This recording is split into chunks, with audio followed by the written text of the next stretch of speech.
Доброго ранку, малята! Сьогодні у нас цікаве заняття, на якому ми дізнаємось, хто де живе. Ну що, малята, ви готові? Тоді розпочинаємо. Малята, подивіться, а хто це? Впізнали? Це рибка. Де вона живе? Рибка живе у акваріумі. Малята, а це хто? Це песик. Вірно. Де він живе? Песик живе у будці. А це хто зеленого кольору? Впізнали? Це жабка. Де вона живе? Жабка живе у болоті. Вірно. Малята, а це що за тварина? Це курка, домашня тварина. А де живе? На фермі у курнику. Вірно.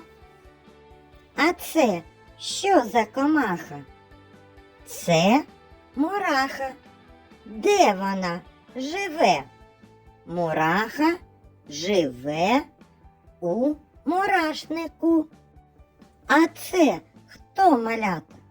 Це лиса, дика тварина. Де живе?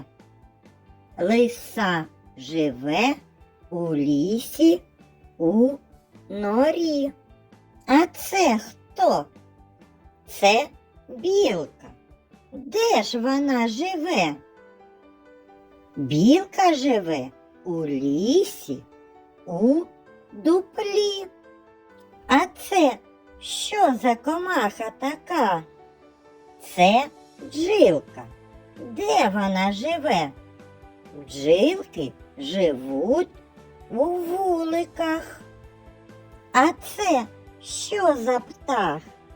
Це шпак. А де живе шпак? Шпак живе у шпаківлі. Молодці, малята! А зараз ще послухайте віршик. Є у кожного домівка. Є у кожного домівка. У хліві живе корівка. У конюшні кінь лошадко.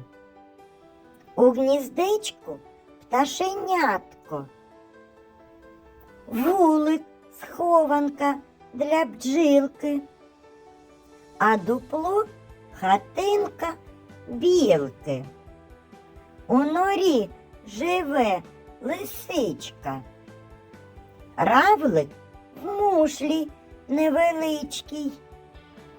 У барлозі спить ведмедик. У кімнаті хлопчик Петрик. Ось і закінчилось наше заняття, малята. Я вам кажу до побачення.